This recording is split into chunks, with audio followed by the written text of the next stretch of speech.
Good morning. Gising ka na pala.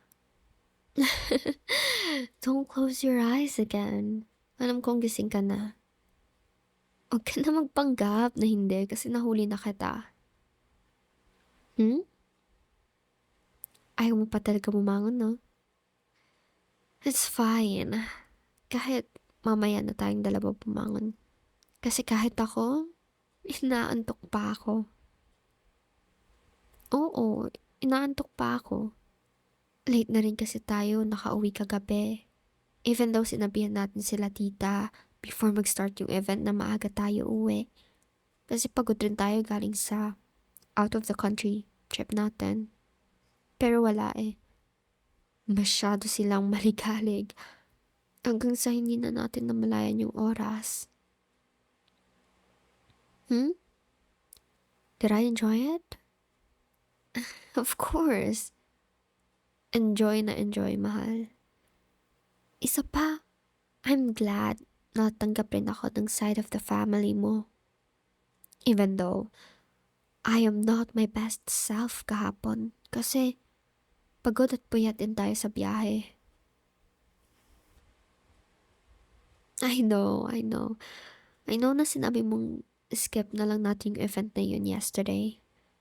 Pero kasi that was the first time na inaya ako ng parents mo to attend an event.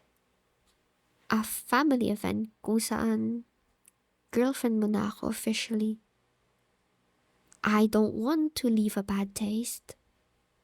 Gusto ko na maganda yung first impression nila sa akin. That is why I don't want to decline it. Saan ka pupunta? Mabangon ka na? No, stay with me. Please. Naka-vacation leave naman tayo, so bakit bababangon ka na? Don't tell me magtatrabaho ka pa rin even though nasa bakasyon tayo. Sige ka. Pag bumangon ka, magtatampo ako. Oo, talaga. Mga ano, mga 1 month ako magtatampo. Oh? Kaya mong hindi ako pansinin ng 1 month? Okay, I changed my mind. Hindi kita papansinin ng 1 year. Kaya mo? You know I'm serious. I'm doing fine naman dati na hindi kita nakilala, so... Yay! I know naman na hindi mo ako matitiis. Hug me. Please, hug mo ako. I love you. Mm. Hmm? Ang senti mo ha. Pero, well, kahit ako, hindi rin ako makapaniwala na girlfriend mo na ako. Ang hirap-hirap mo kaya habulin.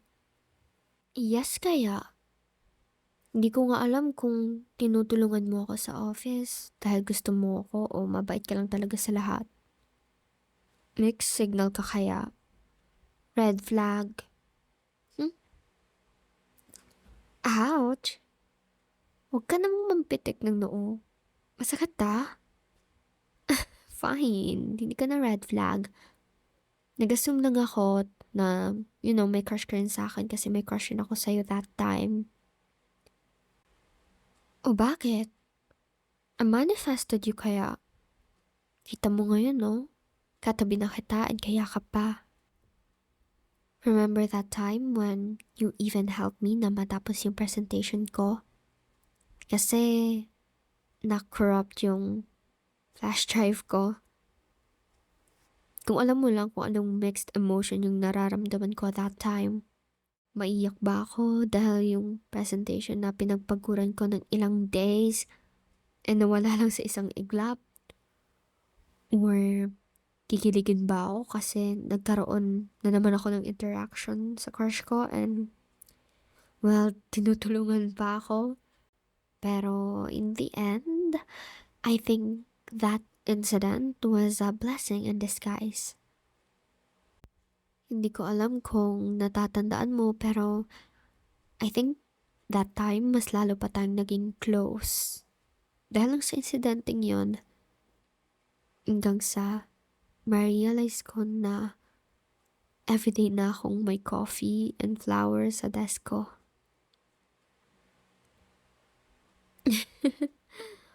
Of course, tatanggapin ko yun, no? Kasi alam ko naman na sa'yo galing yun. And ikaw yung naglalagay nun sa desk ko. Paano kung hindi naman pala ikaw yun the first place and nag-assume lang ako? Well, mahal, that's impossible. Remember yung maliit na teddy bear na nakapatong just beside my monitor? There's a camera sa left eye nun. Yes, meron. Come on. Don't be mad na ngayon ko na sinabi sa iyo na, that was a year ago already. Come on, huwag kang tampururot, okay? Tampo ka kagad eh. No one in the office naman talaga knows about it. Secret ko nga yun eh. O ayan na, ngayon alam mo na. Huy, ay, nagtampo talaga siya. So, hindi mo na ako papansinin ng 1 year? In 1 day? Ay, 1 day lang. Kala ko 1 month. Joke lang ito naman. Hindi naman ako disappointed. Hindi nga sabi. Wait, bakit ikaw yung nagtatampo? Dapat ako yung nagtatampo kasi ako yung babae dito, di ba? So ngayon na magjowa na tayo. Pinapakita mo na rin yung toyo mo. Oh, okay.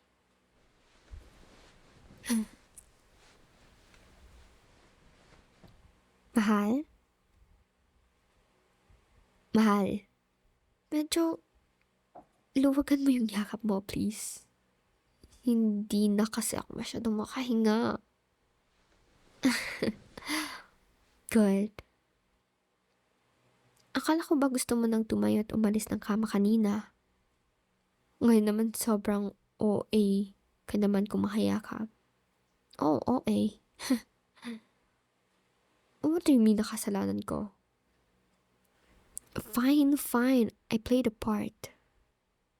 Pero kasi, to be honest, I want to spend more time with you too in the bed. Kaya same lang tayo, okay? Mamaya pala, anong gagawin natin? Lalabas pa tayo or mag-movie marathon? Something I prefer?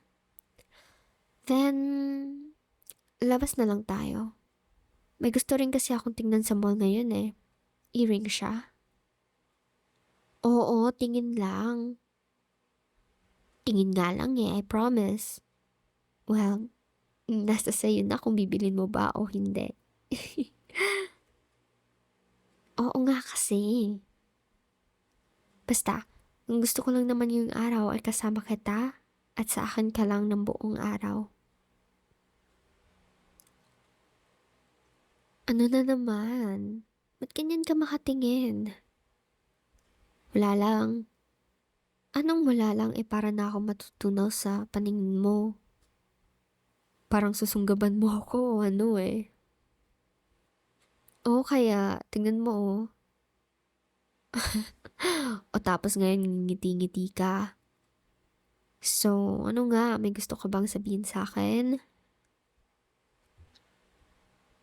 Anong wala lang? Di ako naniniwala. Feeling ko talaga may gusto kong sabihin sa akin eh. Ano? Ang cute ko? Syempre.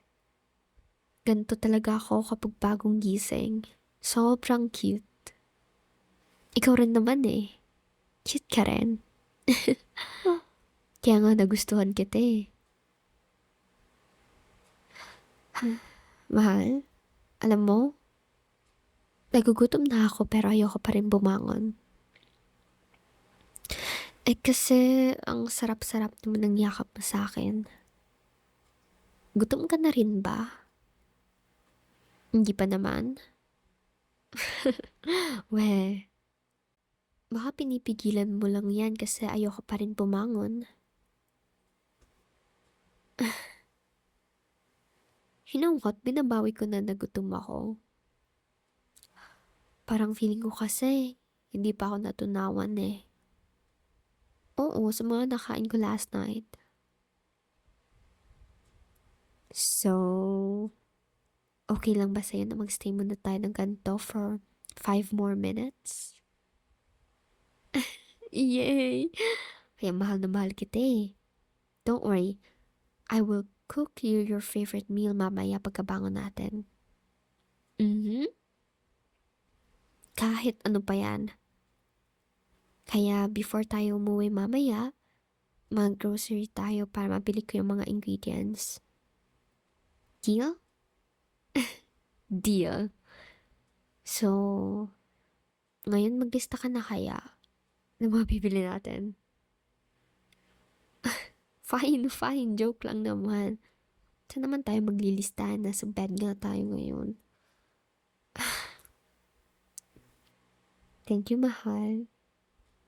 Ikaw talaga yung best decision ko this year. Buti na lang talaga sinagot kita. Oh, uy, buti nga sinagot pa kita eh. Fine. Ang hangin mo talaga forever. I love you. Mm.